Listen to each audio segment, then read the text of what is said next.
So let's deal with a cylindrical capacitor. So I have what we'll consider an infinitely long wire here, or some sort of something which will hold a charge. And that is surrounded by another sort of tube that is also a conductor, something else will hold charge. That this has some charge Q, this is some charge negative Q. If we assume the charge is evenly distributed, then this is some linear charge density of lambda and linear charge density of negative lambda. If we look at it from an in point of view, we basically have our inner and outer. This is radius A, so this is radius A, and this would be radius B. I know my capacitance is Q over delta V, and I know that delta V is negative integral of E dot dr.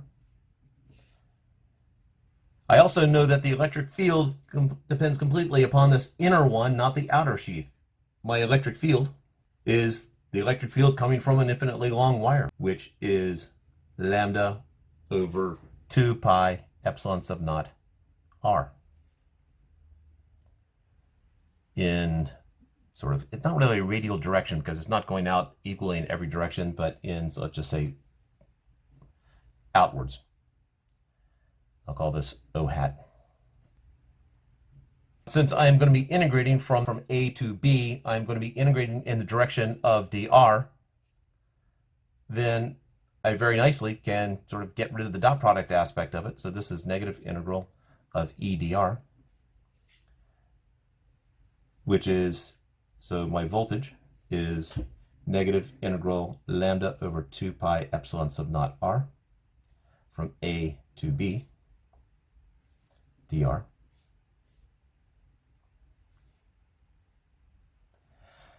These are all constants, so they can come out. So this becomes negative lambda over 2 pi epsilon sub naught, integral from A to B of r to the negative 1 dr. If you add 1 and divide by that, obviously you'll be dividing by a 0 there, so this is the special one. That integral is the natural log, so this is negative lambda over 2 pi epsilon sub naught times the natural log of r from A to B.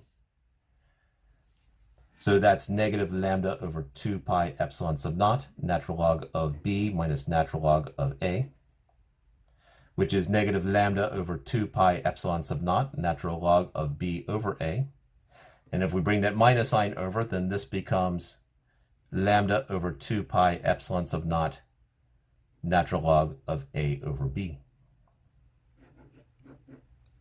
And that would be the voltage. I guess we're not completely done. That's the voltage. That's the hard part. That's generally why I get to that point. I think, oh, we're done. I know that capacitance is Q over delta V, and the charge is going to be equal to lambda L, however long the capacitor really is, over delta V. So therefore, my capacitance per unit length is going to be lambda over delta V, which is lambda over 2 pi epsilon sub naught, natural log of A over B. That right there. The lambdas will cancel out, and we're left with 2 pi epsilon sub naught over the natural log of A over B. And that is the formula for the capacitance per unit length of a cylindrical capacitor.